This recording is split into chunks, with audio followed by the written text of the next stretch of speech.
Attenti! Onore ad Antonio Minervini! Camerata Antonio Minervini! Presente! Somehow winds are blowing, changes in the air. Posso chiedere a Loris di lavorare da lui? Senti, in qualche modo facciamo. Non ti preoccupare. Io pensavo di farla venire 2 volte a settimana per 3 ore. Per lei potrebbe andare bene? Potremmo fare un periodo di prova. Va bene. Ma lei come mi ha trovata? Ho trovato l'inserzione per strada. And the sky is falling down. Sono tornata da poco per stare con i miei fratelli. Oltre alle pulizie faccio anche il turno di notte in un supermercato. Lavori da un giudeo di merda! Non dici tutto. Allora non hai capito un cazzo! Forza rispetto, Marcello! È quello che avrebbe fatto papà. Papà non avrebbe mai tradito i suoi ideali. Non era come pensi tu. Come si chiama? Antonio. Antonio, sono un medico. Cerco di fermare l'emorragia qui.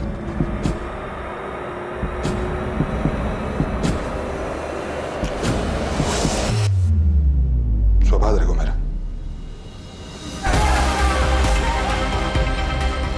Mia sorella non la fa la serva a quelli come te. Tuo padre mi doveva un bel po' di soldi. Che sei venuto a fare quella notte al supermercato?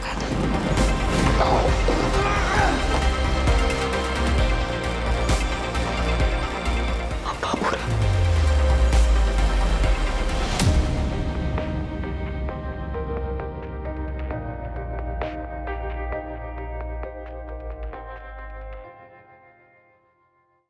Hello and welcome. My name is Adrian Wooten, and I'm the curator of the Cinema Made in Italy program. Now, this should be in a cinema. It should be in a London cinema with a whole group of new, fantastic Italian films, which we do every year around this time in March and April. But obviously, the circumstances means we're not in a cinema and we're not able to present those films to a live audience with the filmmakers. However, with the support of the platform Mubi, and the great support of Film Italia, part of Cinecittà Istituto Luce, we have managed to curate a program. I've curated a selection of 9 films that are going to be on the Mubi platform from the 16th to the 29th of April. And audiences are in London, in the UK, going to be able to see these fantastic new films. And as part of this, I'm even more pleased to say that we've managed to secure the participation of many of the filmmakers and performers who are in these films. Of course, we'd love them to be in London actually presenting their films live. That isn't possible, but with the help of the Italian Cultural Institute, using their Vimeo channel, we are able to present these conversations about these films. And this is one of those conversations. And I'm really pleased to present actually a first-time guest to Cinema Made in Italy, Mauro Mancini, with his debut feature film, which I think is absolutely terrific, Non Odiare, or Thou Shalt Not Hate. And it's a great pleasure to welcome you virtually, Mauro, to Cinema Made in Italy, and to talk to you about your terrific new film that was presented at last year's Venice Film Festival. So, without any further ado, hello, welcome. Thank you very much for being part of this. Grazie a te Adrian di aver selezionato il film e a Istituto Luce e a Film Italia per questa selezione bellissima in questo, insomma, che avete fatto. Grazie davvero. Sono felicissimo di essere qui con te oggi. Well, let's kick off. I mean, this is, say, an impressive film on many levels, but I wanted to start by saying, what was the genesis of this film? Because obviously, as your debut feature film, and I just wondered, was this always the story you wanted to tell? Because you've made other things, you've made television, you've made shorts, documentaries, but in terms of your first fiction feature, was this always the number one choice of project that you wanted to develop and make? And if so, why was it this project? Why was it this project that you wanted to do? Grazie per questa domanda. Questo film nasce qualche anno fa ormai, quando io e il mio sceneggiatore Davide Lesino abbiamo letto in realtà un piccolissimo fatto di cronaca. Un medico ebreo si era rifiutato in un ospedale tedesco di compiere un'operazione chirurgica su un paziente che aveva un tatuaggio nazista addosso, esattamente un'aquila del Terzo Reich sulla spalla. Uscendo dalla sala operatoria, questo medico dichiarò poi che non poteva eseguire quell'operazione perché era contro la sua morale. E abbiamo subito pensato che questa potesse essere un ottimo inizio, un'ottima prima scena per un film, se avessimo però ovviamente forzato drammaturgicamente quell'evento, perché mentre quel paziente in quell'ospedale è stato semplicemente operato da un altro medico, noi in realtà abbiamo messo il nostro protagonista, Alessandro Gasman, che interpreta Simone Segre, alle prese con una scelta di vita o di morte, quando si trova davanti a questo simbolo nazista come ha fatto il suo insomma, l'altro medico nella vita reale. Questa storia mi è interessata fin da subito perché tratta uno dei temi che credo che sia sui quali sia importante oggi soprattutto ancora porre luce sopra, è quello dell'antisemitismo in generale, ma quello dell'intolleranza, scusami, quello dell'antisemitismo in particolare, ma quello dell'intolleranza in generale, dell'odio in generale, e poi perché va a lavorare su quello che è, diciamo, il mio interesse principale, cioè le contraddizioni umane. Quindi andare a scavare intorno e dentro i sentimenti degli esseri umani e dell'essere umano. Questo è il motivo principale per cui ho scelto di fare questo film per primo, perché mi sembrava una bella sfida innanzitutto. And in terms of that challenge, how long was this in development? Was this a difficult film for you to give birth to get it across the line, to get it financed? Because it has big, important themes. But you're not making an Italian comedy. You're making something far more subtle, complex, rich. And I'm just wondering about the process of getting it made. How difficult was it? Sì, in realtà è stato, diciamo, la gestazione di questo film è grosso modo abbastanza analoga a quella di molte altre opere prime in Italia. Diciamo che mediamente è stato un esordio dal punto di vista produttivo abbastanza standard, con qualche ritardo ovviamente dovuto anche al fatto che i finanziamenti per un'opera prima ovviamente non si trovano così facilmente, quindi montare un film per un produttore come quello che ho avuto io, Mario Mazzarotto, che è stato in realtà molto bravo a montare anche un'operazione internazionale con una coproduzione con la Polonia, ci è voluto un po' di tempo, però comunque non c'è stato nessunissimo, diciamo, ritardo dovuto al tema che affrontavamo. Questo è molto bello anche dirlo, perché non era così scontato, ecco. In realtà abbiamo avuto fin da subito l'appoggio di tutti quelli a cui abbiamo fatto leggere la sceneggiatura. Hanno trovato, moltissimi hanno trovato che questo fosse un tema giusto da affrontare, e anche l'impegno civile che io volevo mettere nel fare quest'opera è stato sempre apprezzato. And in terms of bringing it to the big screen, I mean, obviously one of the big assets that you have in this film is the casting. I mean, the casting is wonderful, and obviously Alessandro Gasman is a key figure. Did you and your co-screenwriter, did you always have him in mind? Was he always the figure that you wanted to play the Jewish surgeon that was confronting these moral dilemmas? Sì, in realtà sì. All'inizio, proprio quando cominciavamo a scrivere questa sceneggiatura, Davide il mio sceneggiatore mi chiedeva spesso chi hai in mente, spesso rispondevo in realtà sia Alessandro Gasman per Simone Segre che Sara Serraiocco per Marica. Poi in realtà Alessandro avevamo provato a contattarlo, ma non per vie ufficiali, è passato un po' di tempo, dopo qualche anno in realtà, pensavo che non volesse fare questo film in realtà, abbiamo riprovato a contattarlo per vie ufficiali, e in realtà poi subitissimo, dopo 2 settimane, mi ha scritto un messaggio bellissimo in realtà sul mio cellulare, che sono stato anche un po' scioccato dal fatto che mi stesse scrivendo Gasman e non avevo il suo numero, quindi è stata anche una sorpresa molto bella. Quindi in realtà forse sarebbe bastato semplicemente approcciarlo la prima volta per le vie ufficiali, e avremmo fatto il film magari anche prima. Invece Luca Zunic, tutt'altro capitolo, abbiamo fatto in realtà un lunghissimo casting. Poi se vuoi ti spiego anche perché ho scelto Alessandro e Sara. Lucas, I mean, we should explain that this is a kind of triangle between the surgeon and a brother and sister, and there's a cultural and there's a kind of political divide, because the son has been inculcated into a a neo-fascist organization. His father was in that. The sister is very much to one side, has come back, and the surgeon, as you've said, is a Jewish surgeon confronting a very big moral dilemma, and that relationship is incredibly important. And obviously Alexandra and Sarah are fantastic, and I remember I've seen her, both of them, in lots of things, and her I remember particularly in things like Salvo, and she's really, really good here.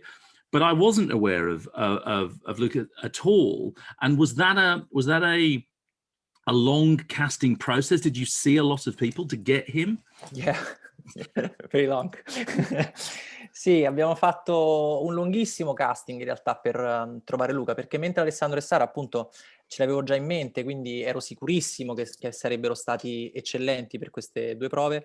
Noi non abbiamo in realtà in Italia uno star system per l'età che ha Luca in questo momento, che aveva addirittura, in realtà era ancora più piccolo 2 anni fa quando abbiamo girato il film, e quindi è molto complicato in realtà cercare e trovare degli attori professionisti o comunque dei bravi attori su quell'età. Quindi abbiamo in realtà guardato a 360 gradi, abbiamo fatto street casting, abbiamo fatto casting normali tra le agenzie, abbiamo fatto tutti i tipi di possibili ricerche, e quando avevo quasi esaurito in realtà i ragazzi da vedere, perché poi non è che ce ne sono così tanti, dopo 2 mesi, circa 3 mesi in realtà, che stavamo lavorando alla ricerca di questo ragazzo, si presenta in produzione Luca, ed era il ragazzo più distante da Marcello che potesse esserci, perché aveva i capelli biondo platino col doppio taglio ed era vestito da rapper, quindi è stato...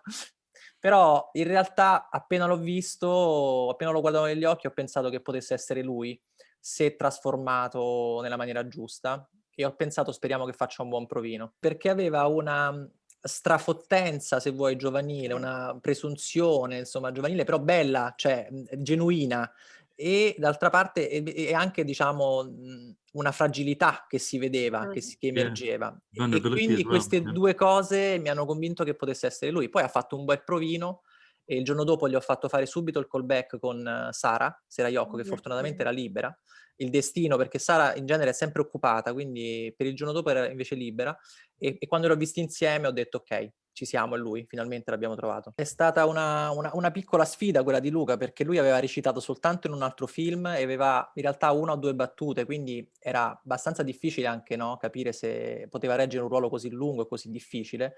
Però abbiamo lavorato tantissimo insieme, circa 2 mesi prima delle riprese. Io il giorno dopo gli ho rasato subito i capelli e gli ho fatto mettere subito gli stivali che avrebbe indossato dopo, ho cominciato a farlo vestire come Marcello, infatti mi ricordo che andava in giro per Roma vestito così come nel film, proprio per farlo adattare a quel tipo di abbigliamento e farlo entrare sempre di più in quel personaggio. E poi abbiamo ovviamente lavorato con delle prove a sfinimento per lui, perché ovviamente doveva raggiungere la preparazione di Alessandro e Sara nel giro di 2 mesi, quindi è stato un tour de force per lui, però quando è arrivato a Trieste era pronto. E poi sono stati determinanti Sara e Alessandro sul set, perché l'hanno trattato alla pari da subito, e questo il clima si è settato subito come perfetto per lui, per crescere e per lavorare bene. Let me ask you about Trieste. It's a great location for the film, and it's refreshing not to be Rome, and that's and distinctive.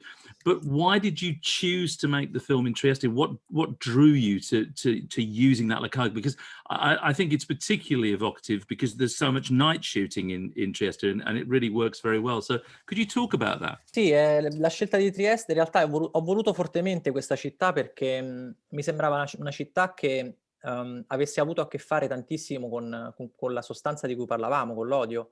Non ci dimentichiamo che sono state emanate le leggi razziali a Trieste, ad esempio. È comunque una città di confine, una città che ha saputo però sempre reagire, una città che è un miscuglio anche di etnie, essendo una città di confine, quindi ha molto a che vedere con quello che parliamo del film. È una città che mi è piaciuta fin da subito, appena ci ho messo piede sopra, perché è una città che visivamente è quello che cercavo, cioè una città molto simmetrica, molto schematica anche a livello, diciamo, fotografico, ed è una città mitteleuropea, che è la cosa più importante per me, perché quello che cercavo in realtà era una città che non fosse mediterranea e che e non volevo fare un film mediterraneo, né a livello fotografico né a livello, diciamo, distinto proprio cinematografico. Volevo che questa storia parlasse all'Europa per parlare a tutto il mondo in qualche modo, e quindi quella città così europea mi dava questo slancio, e poi il fatto di aver scelto un direttore della fotografia polacco ha completato, diciamo, questo cerchio, perché a quel punto, diciamo, anche i direttori della fotografia di quella, diciamo, era geografica sono più abituati a maneggiare quel tipo di luce, e quindi è venuto fuori, secondo me, poi il mix giusto tra quello che volevo e quello che ha cercato di restituire la città. Altra cosa importantissima, Trieste ha una sinagoga al suo interno, e io volevo che la città che ci ospitava avesse una sinagoga, che la sinagoga non fosse soltanto una location, ma che si potesse respirare quell'aria e si potesse restituire al film quell'energia. E infatti così è stato poi nella scena che abbiamo girato lì.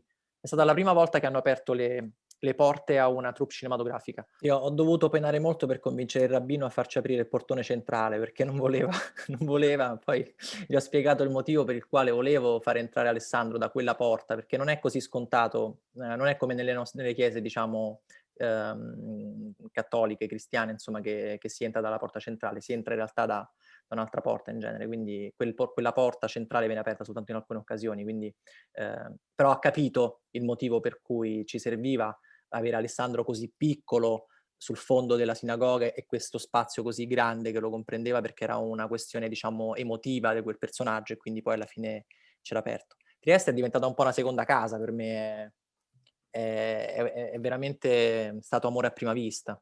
You talked, you mentioned the fabric of the story. I wanted to ask you about that, because one of the things I really, really like about the film is its moral fabric. It's a film that has ambivalence and grey. It's not black and white in terms of its morality.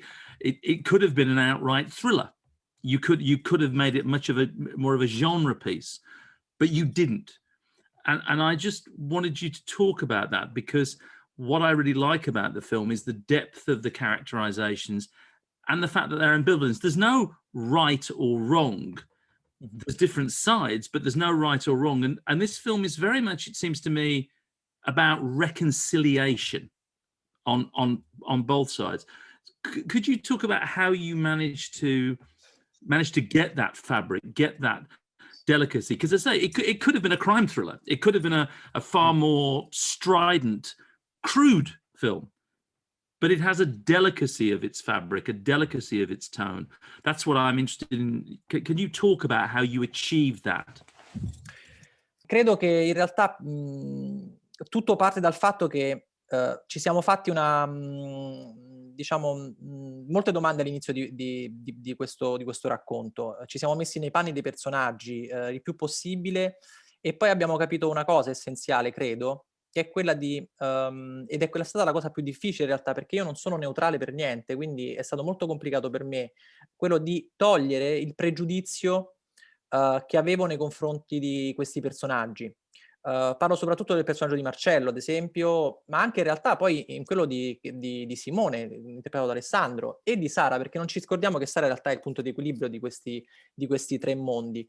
E credo che togliere quel pregiudizio, cioè essere stati così fermi nel non voler giudicare o non pregiudicare quei personaggi, sia stato in realtà poi il processo che ha portato a quello che dici tu, Adrian, nel senso che togliendo quel pregiudizio abbiamo guardato negli occhi questi personaggi solo ed esclusivamente come esseri umani, e quindi non li abbiamo mai giudicati e mai voluti punire per quello che hanno fatto, ma li abbiamo semplicemente messi davanti alle loro scelte e si sono cominciati a muovere come personaggi in carne e ossa. E poi c'è anche il desiderio in realtà di fare un film che è poi in linea con tutto quello che in realtà tutto il cinema che mi piace, che voglio vedere anch'io in realtà, e quindi anche da spettatore mi pongo in questo caso, di un film che non vuole dare risposte esatte, ma che vuole in realtà porre delle domande anche scomode, anche forti, anche che possano bruciare in questo momento, perché quello di cui parliamo in realtà è una ferita aperta, però che non sia un film a tesi dove sappiamo esattamente chi è il buono e chi è il cattivo e la storia finisce lì, te la puoi dimenticare dopo un minuto che l'hai vista. Volevo che ci fosse un film questo che lavorasse in realtà sul lungo tempo rispetto a chi lo guarda e non sul brevissimo istante in cui lo sta guardando, ma che lavorasse pian piano dentro in realtà con delle domande. La prima domanda che poniamo è: che cosa avresti fatto tu al posto di Simone Segre? E poi via via ovviamente ce ne sono altre anche più grosse di quella lì. Forse questo ci ha spinto in realtà a creare questa atmosfera di cui parlava Adrian. Sadly we're running out of time. I think this is probably my last question, but I also wanted to touch on, apart from the big themes of the film in terms of anti-Semitism and racism and fascism and reconciliation and the contradictions of that, all of the themes you tackle. One of the things I really like about the film is this does have an emotional punch, and it's an emotional punch because of the connectivity of the characters. And it seems to me, and would you agree that actually this is also a film about families and lost fathers and loneliness, and that's one of the reasons that it has an emotional resonance is apart from the big subjects you're tackling, these are people with very human problems. They're lonely, they want connection, they've lost their fathers. I'm just wondering how important to have that humanity, that emotional humanity as a key part of the story. Sì, questo è, in realtà non è un film, io non ho mai pensato come un film sul neonazismo o sul neofascismo, semmai è un film che parla degli effetti del nazismo e quindi degli effetti a lungo termine di quel grande male, ma è soprattutto un film in realtà che parla del lascito che fanno i padri ai figli, è soprattutto un film che parla di quanto possiamo essere soli in questo mondo e di quanto queste solitudini in realtà sono molto simili fra loro, quasi come se la solitudine in realtà battesse le differenze che hanno questi personaggi, che sono 3 isole, ognuno per conto proprio, e poi a un certo punto in realtà si incontrano, si scontrano, creano delle altre formazioni in qualche modo, e poi tornano a essere in una certa misura da sole alla fine del film, ma cambiate, con un bagaglio nuovo. Nessuna delle 3 storie si è risolta alla fine del film, anzi addirittura con quello gesto che fa Paolo alla fine in realtà Marica avrà ancora di più probabilmente da maneggiare quello stesso odio che ha attraversato il fratello e il padre. Però tutte e 3 in qualche modo stanno ricominciando qualcosa di nuovo con uno spirito diverso, quindi hanno imparato qualcosa tutti e 3, e mi piaceva l'idea in realtà che fosse poi lo spettatore dopo titoli di coda a farsi l'idea di dove andassero queste 3 vite dopo, no? Senza doverlo per forza dire. Però sì, assolutamente non è soltanto un film su quello, è soprattutto un film sul lascito che stiamo facendo ai nostri genitori, sulla memoria e sulle memorie, che sono 2 cose diverse, la memoria con la M maiuscola e le memorie che ognuno di noi si porta appresso, e quindi tutto quello che possiamo dare e lasciare ai nostri figli, alle generazioni che verranno dopo di noi. Paolino in questo, con quel gesto che fa alla fine, è l'espressione di tutto questo. Come dobbiamo fare a maneggiare quella roba lì? Well, that's a perfect note on which to end, because it's encouraging the viewers to watch it and make their own minds up. And actually, I just wanted to say, I mean, thank you so much for your time, but thank you for giving us so much insight into your film, because I'm a huge fan, as I hope you've gathered. I'm so pleased we're able to present it to audiences here in the UK. I wish it was with you live. I wish it was on a cinema with hundreds of people, but I hope we get the chance to welcome you to London. Thank you very much. With this and with the next film you're working on, I hope. But for now, I'd just like to say, really looking forward to people seeing Thou Shalt Not Hate on Mubi. And it's been a real pleasure to welcome you, Mauro Mancini, for this chat today. And congratulations again on a really terrific, delicate, subtle, and very thought-provoking film. Thank you. No, thank you too. Really.